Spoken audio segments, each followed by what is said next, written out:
back and forth between J. Cole and Kendrick got me fired up, bro. I feel like we should diss each other. You know, we cool behind closed doors. We should diss each other. What about the casualties of y'all playing? DIY. DIYers, a lot of folks are excited about this season in beef. Even R&B singers are beefing right now. Shout out to Chris Brown. There is so much rap related, R&B related, that sounds crazy to say that out loud, beef going around that it's got a lot of folks excited, not just about the competition, but it's got some artists excited about, man, how can I capitalize off of this? I shared this story with my audience before, but there are rappers locally where I'm at who I've never heard of until they started releasing diss songs because they were inspired by the whole Kendrick, J. Cole, and Drake conversation. With that said, people are using it as a springboard for their own career and promotion, and I think it has a lot to do with just where the music industry is right now. But instead of hearing that from me, take it from DaBaby, who was a guest on the Big Podcast with Shaq. This is what he had to say as they were kind of wrapping up a conversation about how he felt about J. Cole versus Drake and Kendrick. He breaks up this crazy ass story about a rapper who had a very peculiar request in this spirit. Check it out. I forget the beef and you're gonna attack each other. The fact that you have two people that are so great at a craft that are let's just go. Let's just see what can happen. I want to see how quick your brain can work, how quickly you can let out your emotions, and then at the end we can be like, you got me. Right. But because when he said that, it was like I couldn't handle it. Back in the day. Yeah. That's how it used to be. Yeah, it was much more of a sport within the business, you know what I'm saying? I would like all rappers to have the WWE mentality. Yeah.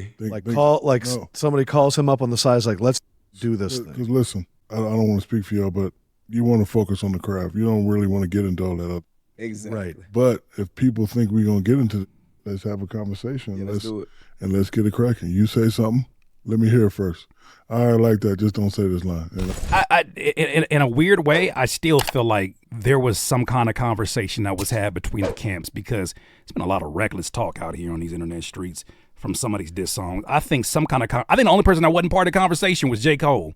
And we just go back and forth, boom, boom, boom. It's crazy you said that. So look, it's 2 days after the situation took place. This before J. Cole apologized, matter of fact. I got a call, I won't say from who, I got a call from a certain rapper. It's like a lyricist too, like a lyricist, you know what I'm saying? I'm sure y'all know him if I said his name, 1,000% y'all know him, right? I got a text from him, he shot me a text, he like, yo, hit me, you gonna like this. I called him, I'm like, what up? He like, what's up with it, how you feeling? I'm good, what's up with it? He like, you wanna go up? How you feeling, you wanna go up? I'm like, what's up, talk to me. He said, man, all the back and forth between J. Cole and Kendrick got me fired up. Bruh, I feel like we should diss each other. You know, we cool behind closed doors. We should diss each other. That should have go. You know what I'm saying? And we cool, we know we cool, whoop, but bro, I just feel like it'll just go crazy and yada, yada, yada. And I told him. I'm sorry, I couldn't let him finish. Somebody's gonna have to tell the truth, and I'm gonna tell it. Every day I question this profession I chose to get into. I don't question my decision to go the opposite direction of that other industry because I saw some of those shenanigans play out years and years ago where I was like, oh, on the outside, this looks so real. But here on the other side, y'all playing some of these things? Yeah, we playing some of these things. Come on, man. It's entertainment. That was one of the things that discouraged me from wanting to pursue that industry even more. Hearing him say that, you know what this reminds me of? Lil Durk. Lil Durk's about a year ago, we did a story where he was talking about how a label approached him about beefing with one of their artists in hopes of using it to leverage promotion for their project and just their overall notoriety. How businesses like this, billion-dollar businesses, are allowed to operate so freaking recklessly is beyond me. Because all I can think about is, yes, you can get 2 people. You can get maybe 4 or 5 people from both their crews, both of their labels to say, all right, we're in on this. You can't stop the random back and forth, the random gunplay, the random action in the streets. You can't stop that because y'all had a secret conversation, a secret agreement. What about the casualties of y'all playing? I told him, I know for a fact what that'll do, right? But I'm like, at the same time, it's a little more personal with me. Like, I wouldn't get you say going? certain things about you if I don't really feel a certain way about you. You get what I'm saying? My question is, for whatever rapper that was that reached out to him, what made him go through his phone and say, Kendrick, no. 50, oh, no, he ain't really rapping. Lil Uzi Vert, no, he over here. DaBaby. DaBaby's not really known as a lyricist. Now, can he kill it doing what he does? I've seen him do it on the LA Lakers freestyle a few times. Yes, he can absolutely rap. But that's such a weird-ass choice to be like, yeah, DaBaby. AKA the same DaBaby that was punching folks out the first year he was out here. Why you want to be with him? He the one to show you really be doing some of this shit. You want to be with him? And I told him, I said, that's out of respect for you. You get what I'm saying? I'm like, cause it's, it can go either which way. Like with me, like I'm a, like, you don't really want the smoke. It wasn't even that what I was telling him, even though I feel like don't nobody want that. And see, this beat done made this me. I'm playing. But nah, like it ain't, and it definitely wasn't like on no rap day. It's just that like, to me, like dissing somebody is like, and that's why like immediately when you get into the rap, I'm like, nah, not me, because like I can't see you a person like finding every which way to you get what I'm saying, the belittle me, make me feel some type of way, offend me, and then we still coexist on a respectable level. Yeah, I'm not saying this about DaBaby because I don't know DaBaby, but I know a lot of rappers because of my own journey as a rapper. I know a lot of rappers because of folks that I've had issues with, conflicts. Some of the most gangster, posturing rappers are the most sensitive human beings that you will ever meet. Think about this for a second. Somebody gonna have to tell the truth, and I'm gonna tell it. Think about if you're a producer and a rapper comes to you and says, what production you got? Play a beat for him. And he's like, I just don't feel that one. That is someone who is in touch with one of the three measurements that we have, right? We're auditory, visual human beings, and we're also kinesthetic, meaning touch, feel. All of the ways that they describe music, man, it's just the way I felt that in my chest, man. You know what I'm saying? Like I feel like people don't really mess with me. Just because the packaging looks rough doesn't mean the insides are not squishy. Just because you see somebody do something violent don't mean this nigga don't be crying. Rappers are extremely emotional. You're not going to hear that from anybody else and it not look like it's biased. I am a rapper myself. Have I not had emotional moments? Hell yes. I got to literally pull from the deepest and darkest moments of my life and put them into song format. Now, how does that relate to this? I don't care what kind of agreements you have between rappers. All it takes for you to say is the one thing the wrong way in front of a lot of people laughing at you. We don't want to play these games. And I think DaBaby made a very wise decision that, one, he probably looked at it like, this not going to benefit me, one. Two, I'm probably going to have to end up beating your ass at some point. You got to disrespect me. Yeah. You got to. And I got to disrespect you. And I'm not going to disrespect nobody that I got respect for. Like, you get what I'm saying? Because of what come with it on my end, from my world, from the cloth I'm cut from. You get what I'm saying? I told him, I'm just like, nah. I said, I appreciate you thinking about me, reaching out. You know what I'm saying? I appreciate it. But nah, bro, like, out of respect for you, like, I'm going to pass on that. And I came up with the theory because when I was a youngster, I always thought Hulk Hogan and Andre the Giant really hated each other. Like, really. Right. And so when I get drafted with the Orlando Magic, they're doing something in the arena, and we're doing like this dinner at my house, and those walked in together, bro. I was mad, bro. I was like, that wasn't real. Big sides. Yeah, I did. Yeah. I'm like, bro, they walking together, and I'm watching the whole night. I'm like, man, I hope they don't tear my house out. And they laughed and gave. So finally, I asked one to do it. I said, man, it ain't real. I was like, yo, what do you mean it ain't real? It ain't real. It ain't real. And I don't care how involved you see me get with these stories, how much you see me react in the moment. I guarantee you strap a heart monitor to me, very, very even heartbeat. I'm not getting so riled up like, yeah, he said this.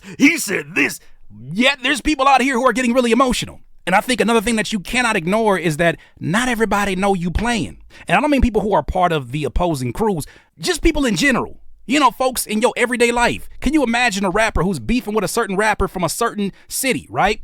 You decide to stop your tour bus in that city to go get gas. Everybody else in the whole world don't know y'all playing. So when they pull up on your bus and start letting off and you got broken windows on the side of your tour bus because y'all was just playing, that shit gets real. Music producers, rappers, and singers, are you looking to get some constructive feedback on your newest music? Joining Critique My Beats is super easy. All you gotta do is reserve a pass to critiquemybeats.com. Click on book a slot and choose if you want to get 1 beat review, 2 beat reviews on our live stream every Monday. Best beat and best song of the night is going to win a cash prize. Join us at critiquemybeats.com. I have to think to myself, why in the hell Would these rappers do anything that could possibly risk their livelihood, their ability to move and be flexible throughout these streets, especially post-pandemic, where people are struggling a whole lot through this dropping economy? Like, all of the things that are going on, why in the hell would you want to add beef to your menu? Then I got myself moved in the direction of this article here, or not article, but this IG post. Someone tagged me in this IG post where Kenny Beats, who I appreciate him, not only as somebody that I've had the opportunity to work with. I did some voiceover work for some of the instrumentals that he did with a group what he used to be a part of called Loud Pack. But man, just somebody that very early on in my career was just a really cool dude and kind of showed me a lot of things about what this industry has to offer. With that said, he's made a great name for himself as a solo producer, as on his YouTube channel and working with the likes of a lot of amazing people. He's giving the truth that a lot of artists do not want to talk about. He jokes here, I was hacked. He ain't hacked.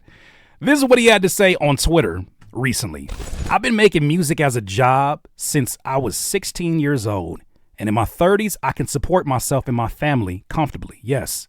I'm telling you, as a multi-platinum, multi-Grammy nominated producer, that getting rich off music only in 2024 is impossible without many other sources of income. Somebody gonna have to tell the truth, and I'm gonna tell it. I'm not lying to you to hate on you. It's a warning that you should be in it for the love. Now, he's speaking from the perspective of that traditional record business. He also says, we are talking 2024, not all the rich artists you can remember in the past. People making music today. I'm talking about making money in music when you need to have more than 1 trillion streams to make $10 million. Deals are structured against your favor in every single way. And there's 100,000 songs a day uploaded to Spotify. Opify. You should try because you care about what you are making, in my opinion, not try because of the potential profit, which are way smaller than people assume. Every situation is different, but in general, that first million, take out 15% for management, 5% for a lawyer, 5% for a business manager, 30 to 40% for taxes, possibly 10% for an agent. You might be left with a down payment for a crib if you spend zero other money. Somebody gonna have to tell the truth, and I'm gonna tell it. That 10 million after came from mostly brand deals, shows, other things besides music, if I had to guess. The point is, do music you love. This is the worst get-rich-quick scheme in the universe. And then he ends this off alluding to the Drake diss song Push-Ups. He said, now I'm going to go take my whole ass to do some drums now. Y'all have a great weekend. Man, shout out to Kenny B. So I think there's a few different things that we can kind of like conclude from what he just said right now and how I feel like it relates to rappers who seem to be getting really desperate to find ways to get some motion, find ways to generate some income, to raise their visibility, to do whatever they can because streaming and relying upon streaming is not enough. I think it's deeper than just there being a difficulty to make money. I think there's certain people who are out here making shit tons of money. And there's some people who are fighting over whatever's the left out here, right? Even when you allude to the whole Spotify pull system where they have a pie in which the people who have the most streams on the platform are using this certain amount that is allocated to all of us. They get a huge chunk of that and everybody else gets a really, really slim slice of that pie. I think the ones who are making money through music, through other means, they have the ability to do that and they're doing mighty well. Can I point your attention to one that I know is doing extremely well? Now, I'm sorry, Taylor. Hey, Swifties, I ain't out here pocket watching. But I thought this was really interesting, especially because we talk a lot about direct-to-consumer and the necessity of figuring out other ways and other means of generating income as an independent artist. Because I think that with low overhead, with a smaller staff as an independent artist, some of the stuff that Kenny said don't really apply to us. No, definitely you want to do this for the love first because it's going to take a second to get some of that motion. But secondly, there are ways for you to make money. Case in point, I'm looking at Taylor Swift, who's just fresh off of, I think, 2.4 million first week sales. Sales, not streams, sales, has released a vinyl of her new project exclusively on Target. Somebody tagged me in this because it was a commercial that was showing on TV. You heard that right. It was a Taylor Swift commercial about her new vinyl, exclusively at Target. Enter into evidence my tarnished coat of arms, my muses acquired like bruises, my talismans and charms, the tick, tick, tick of love bombs, my veins of pitch black ink. All's fair in love and poetry. Sincerely, the chairman of the Tortured Poets Department. The Tortured Poets Department, Phantom Clear Vinyl, only at Target. Somebody gonna have to tell the truth, and I'm gonna tell. But Curtis, nobody's buying vinyl these days. But Curtis, shut up, boomer. Stop talking about vinyls and CDs. You're making me go crazy. Don't you come back to me talking crazy. Don't you come back to me talking about, oh, but it's Taylor. It's Taylor. She can do that. She can do that. Ain't no label finna be wasting no money on something she can possibly do. She can make some dog clothes right now. Why she ain't making no dog clothes? Probably because she's not profiting off of that. She's going to profit off of this vinyl. This vinyl, those Swifties are going crazy for the vinyl. But there's money to be made, and they're showing you how right now. And a lot of times, they are finding ways to go more direct to the consumer, or they're finding exclusive ways to make it to where you have to go to one of their partners to go get this experience. Sell your vinyls. Wait. Only if you make good music. Sell your vinyls, sell your music. There are people who want to support you. DIYers. Oh, what a tangle web we weave. When we conspire for fake beef. We conspire to fake beef. Look, I'm doing well now, but a good chunk of my life as an adult, I spoke fluent Brokenese. Same way Spotify was looking kind of broke when that threshold thing got introduced. And I don't mean broke in the sense of like I can't, you know what I'm saying? I can't afford that bag of Fritos. I ain't talking about broke like that. I'm talking about broke like within their standards. When they ain't making the money that they should be making in order to operate business in a healthy way, they get desperate. And these rappers is doing a lot of broke ass activity. They had that broke friend that as soon as you sit down to eat, they didn't tell you that they didn't have no money. They said, oh, forgot my wallet. Oh. Whoever put their wallet up here. That's the time that we're in right now, is that we got fake beef because they're trying to find any way to get a little bit of motion. And that is discouraging because I feel like although they may think it's not that serious, there's a domino effect. There is a copying effect. There is a trickle down effect of people who are going to copy this. Independent artists who are looking up to these artists who are going to copy this. And we're going to have real issues out here. Real issues out here. Now, this is not related, but I want to use this as an opportunity just to say to someone that was very near and dear to me, somebody who was an amazing human being. Every time that I saw him, every time that we had conversations, really great energy. Rest in peace to Chris King. Chris King was an artist that was talented in every definition of the word. Not only just talented, but he was very polite. Right, his music, he's about some crazy shit. You may know him for being associated with Trippie Redd and Triple X Tentacion. We know him from being out here in the IE, and man, he's a Fontana native. And I just want to send my condolences to his family. His brother was out in Nashville for a festival, and more details are coming out. But someone murdered him, 3 a.m. I think it was, in an attempted robbery after a studio session.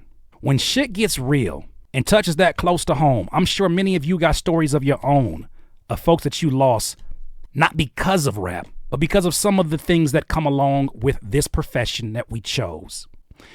When shit gets that close to home, I'm reminded this ain't for play. An independent artist should be able to do their work like anybody else, whether it's graveyard, whether it's whatever hours they take on, they should be able to do their work and be able to make it back home. This rap shit, hip hop, I love hip hop to the end. This rap shit as it's currently constructed, fuck that. Make it home back safe to your family.